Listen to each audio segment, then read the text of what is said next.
a little more than halfway finding out who the nominees from both parties for election 2016 will be, with key primaries like Florida and Ohio in the books. We're getting a clearer picture of what could happen at respective conventions. So for the GOP, contested convention could be looming, and on the Democratic side, Hillary Clinton seems to be just running away with it at this point. Joining us this morning with some perspective, Rick Mullaney. He's the director of JU's Public Policy Institute. And let's talk about first the Republican side. At this point, was this expected, and what could be in our future if Donald Trump does not get all the delegates that he needs? Well, on the Republican side, you have two possible outcomes now. Donald Trump can get to 1,237 at the end of the primaries, in which case he's the nominee. Or you could have a contested convention. Unrealistic to expect Ted Cruz to get there. A contested convention means simply that at the end of the primaries, nobody has the 1,237 delegates necessary to get the nomination. So you'd go to the July convention in Cleveland without having secured the number necessary to get the nomination. Now, I know people kind of are dismissing Kasich, but he won Ohio. So what does that mean for him? Does he have a chance at all?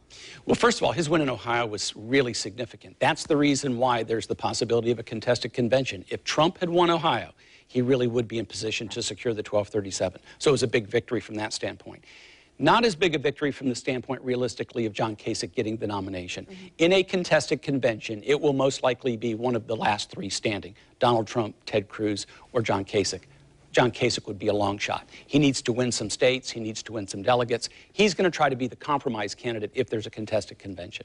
Now to the Democrats, Hillary Clinton, I feel like this is not really much of a surprise for people. We figured that she may be the lead at this point. It really wasn't. Last Tuesday, she swept with 5 states. She's up over 300 pledged delegates on the pledged delegate side. She's up nearly 450 delegates with the super delegates. She's well on her way to securing the nomination.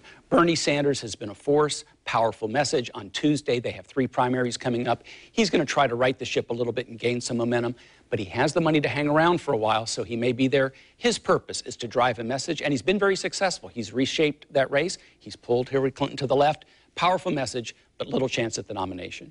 Now, we were talking before the segment.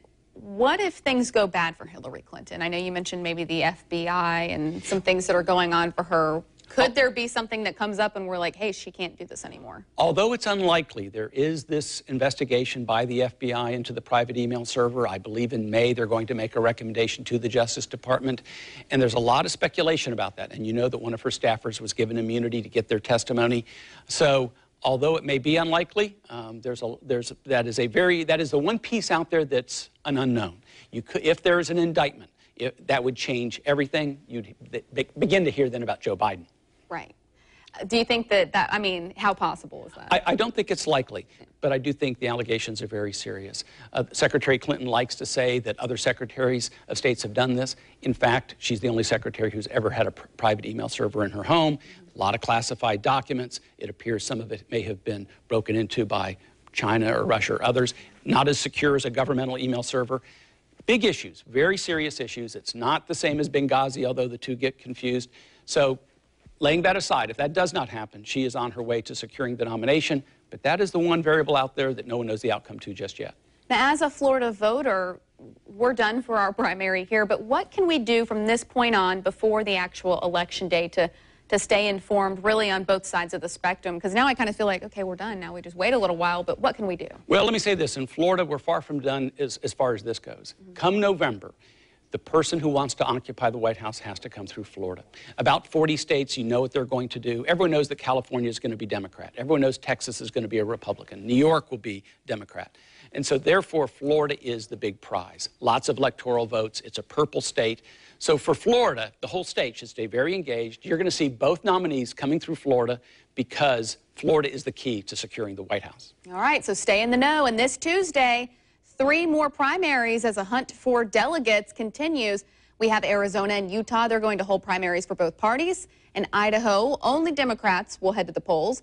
For the GOP, 98 delegates will be on the line. Clinton and Sanders will compete for 131 delegates. And you can always find the latest information about election 2016 on the politics page of news4jax.com.